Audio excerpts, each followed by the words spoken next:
In this video, we're capping. Stay tuned.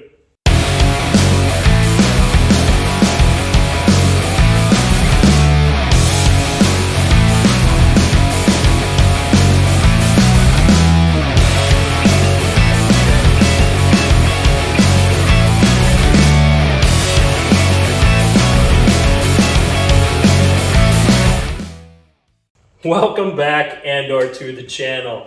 Yeah, it's a little play on words. Yeah, we're capping today. Time to replace the gas cap. The one that's in here is burping and making noise shortly after the vehicle has ran, and that issue is caused by the vent in the cap is wearing out. So, oftentimes fuel caps go bad because the seal inside here goes bad. If it does, you can easily see it. It'll be cracked and damaged. If that's the case, you're definitely going to want to put a new fuel cap on. You just heard the pressure that burped off of that from changing that one out. Now, what happens is sometimes the fuel caps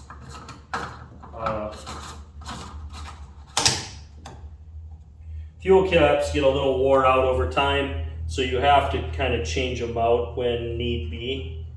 And a lot of it is pretty simple. Like I've already done pretty much 50% of the install right now. But let me bring you in and show you basically what you do is you just unscrew your old cap, and then you have a pop clip right here. Remove this pop clip, and then this end has a hole in it that you're going to stick a little tab in there that seals it up.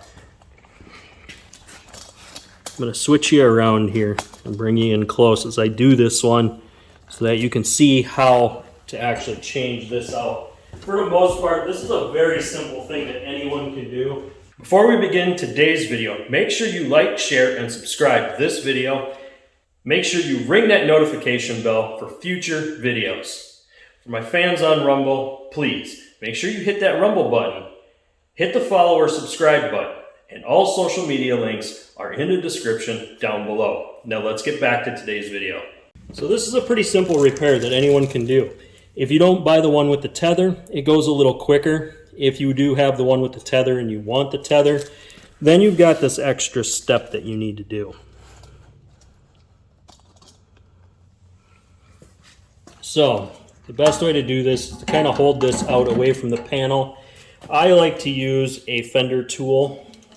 This is designed to remove clips. And that's really what this is it's almost like what they call a Christmas tree clip or a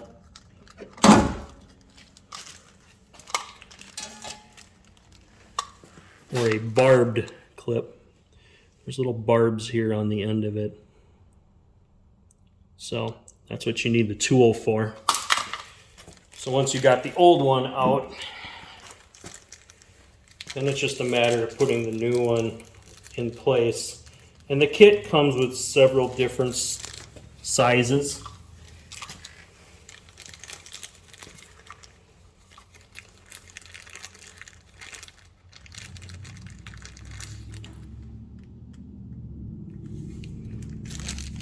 So the kit comes with several different size clips in the bag.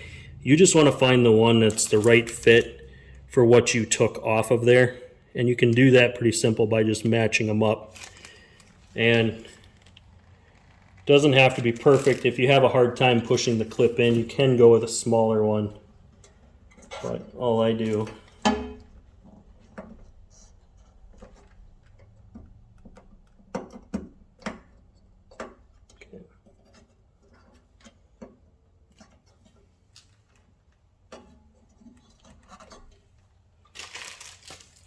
Alright, so now our tether's installed. That way when we go to pull our gas cap, it's tethered. That way nobody can lose the gas cap. And then you can just hang it where it belongs. But yeah, the gas cap installs pretty simple. If you know how to drive, you know how to fill your tank with fuel, you know how to replace your gas cap. Kind of a basic setup. So what I usually do anytime I replace a gas cap is I make sure I hold on to the old one for just a little bit. And the reason for that is I want to make sure that the gas cap that I installed has the right pressure to it. When you go to pull the cap off, if all of a sudden you hear a really loud rush of air, then it's building too much pressure inside the fuel tank, and you should put your old one back on until you can get one from a dealer. Now, mine came from an auto parts store. It should be the right part. It was what pulled up in the computer, but sometimes things change. Sometimes there's different updates and things that come out through the dealerships that you have to pay attention to. And fuel caps are kind of one of those weird things now that didn't used to be an issue. Back in the day, you could just drill a hole through this and it wouldn't affect anything. Nowadays it does, because there is a recirculating system that handles the exhaust fumes. That way the fumes are not vented to open air. Ultimately, it's good for saving fuel, but the systems that are involved and are in play in this are very expensive and usually overcomplicated.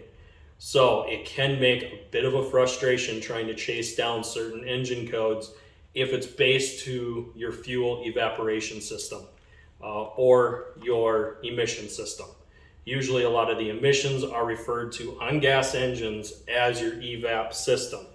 Anything evap, you're going to have to deal with it, whether it's EGR valve, whether it's a carbon canister that is a return for your fuel tank vent, or if it's a purge solenoid that either may be located on top of the engine, and there may also be one on the fuel tank that is a separate purge.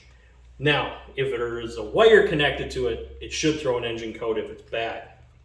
If not, you're going to be chasing a few things to be able to get that all figured out. But for the most part, we wanted to try the cap first because it was the cap that was making noise when we were starting the vehicle. We'd let it run for 10, 15 minutes, 20 at the most, and you'd hear this thing starting to burp. And that burping means that it's reached the pressure limit on this cap, and that burp is the air getting by the cap. So if there is too much pressure now with the new cap and it does the same thing, then I need to start digging into my evap system. And before I install the skid plates on this truck, I need to know that I got it fixed by a simple gas cap, or if I have to dig into the evap system. Pretty basic install in this video. We're trying to do some of the more basic things right now because we can't do any of our paint install stuff. We do have some paint install stuff coming. If you get a chance, check out the project list video. I'm going to go ahead and slide that up above for my YouTube people. Rumble, please check out project lists. That way you guys can kind of see where this project's going, some of the stuff that we have. And I also gave some really cool sneak peeks of some parts that are coming up that are also over there in that pile. So make sure you go back and check that video out. Those were towards the tail end of that video, so you don't want to miss that out. And there's two parts really to that video. The first part is if you buy a new vehicle or used vehicle, what you should look out for.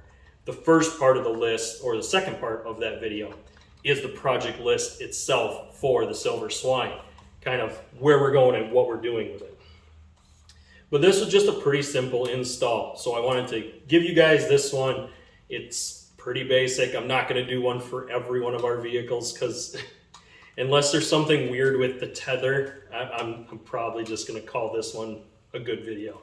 So I'd like to say thank you for watching. Please hit that like button, hit that rumble button, smash that subscribe button. Check out any of the socials listed in the description down below, and I'll see you on the next one.